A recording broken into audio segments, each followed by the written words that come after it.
Hello hello guys. आज चाहिँ मेरो घरमा पालेको यो कालीलाई धेरै दिन भयो नुहाउनुको, त्यही भएर यसलाई नुहाइदिँदैछु। तपाईँहरू पनि तपाईँहरूले पाल्नुभएको डगीहरू बिरालो हो, यिनीहरूलाई टाइम टाइममा नुहाइदिनुपर्छ। नुहाएन भने यिनीहरूको शरीरमा विभिन्न किराहरू जस्तै घाउखुट्टेहरू त्यसरी कुराहरू आउँछ। त्यसले गर्दा यिनीहरूलाई इन्फेक्सन हुन्छ। मैले पनि यसलाई नुहाइदिएको छु।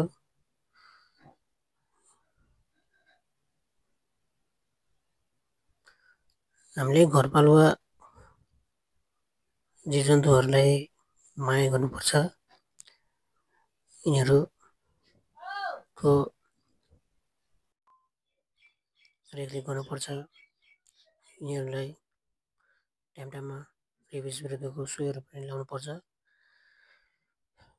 केही गरी यसले अब आफ्नै घर परिवारको सदस्यहरूलाई टोकिहाल्यो भने पनि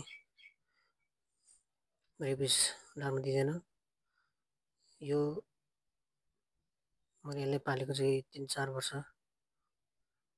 लागिसक्यो। सानो बच्चादेखि नै यसको आमाबाट छुट्याएर ल्याएको थिएँ मैले।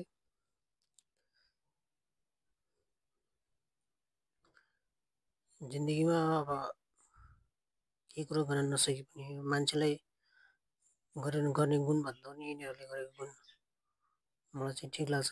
किनभने अब मान्छेलाई अब हामीले जति सहयोग जति गरे पनि कोही मान्छेहरूले त्यो सहयोग त्यो गुणहरूले बिर्सेर जान्छन्। पछि ठाउँमा पुगेपछि हामीलाई मान्छे गन्दैनन्।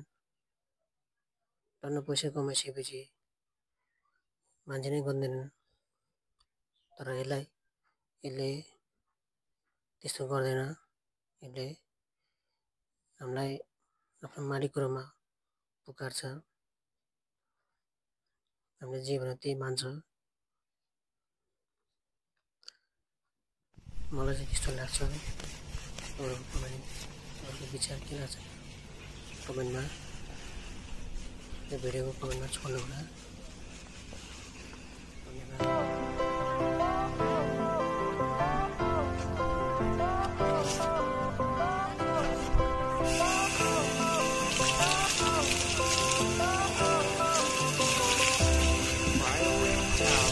Tao cũng nào cũng là vậy này.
भयो?